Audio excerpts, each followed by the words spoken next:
Welcome to Matters Financial and Geopolitical from a Frontier. Thank you for stopping by. My article over the weekend was about Nigeria deciding. I quoted Ramaphosa quoting Okri, "We dream of a new politics that will renew the world under their weary, suspicious gaze. There's always a new way, a better way that's not been tried before." Biggest poll in Africa. Postponement is actually typical.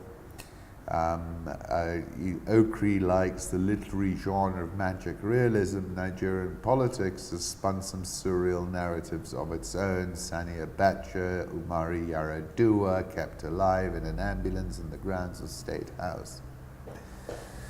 I said change is inevitable, but not just yet. Nigeria has the fourth highest yields among emerging markets on local currency government bonds, and Nigeria's Naira bonds have returned 6% this year and the second best performing local debt in EM for the month of February. 21st of January, I was writing, "What is clear to me is that Zimbabwe is at a tipping point."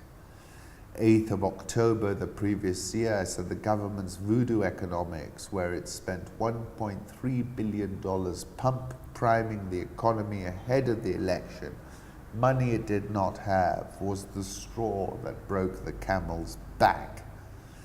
And now we learn Zimbabwe Central Bank is said to consider devaluing bond notes, which currently trade at 3.61 per dollar on the black market.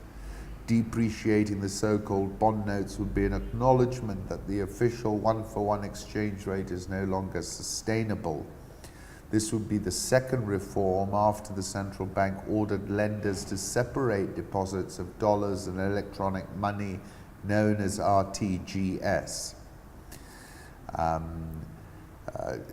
And essentially I called it a mind game that ZANU-PF had played on its citizens, and I said at the end of January it's evaporated, this mind game, in a puff of smoke, and this is evidence of it. And I was also saying in that article there is a correlation between high inflation and revolutionary conditions. And then I came across this: history repeats itself. The threats given by President Mnangagwa a few days ago were also given by Mugabe in April 1983 during the first days of the Gukurahundi. And then I concluded by saying the choice of that moment, i.e. when the revolution happens, is the greatest riddle of history. And you know that if the crowd disperses, goes home, does not reassemble, that the revolution is over. It's clearly not. DR President meets Kabila over coalition government talks. That's from Alex H. Noyce. 7th of January, I said Joseph Kabila Kabange, sporting a new sartorial look, was giving exclusive interviews to the world's press, and in one interview alluded to Arnold Schwarzenegger's famous quote, "I'll be back." And indeed he is. He was previously very cryptic.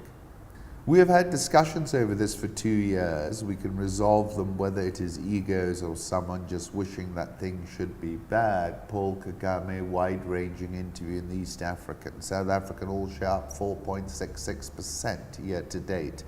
Dollar rand, 1404.61.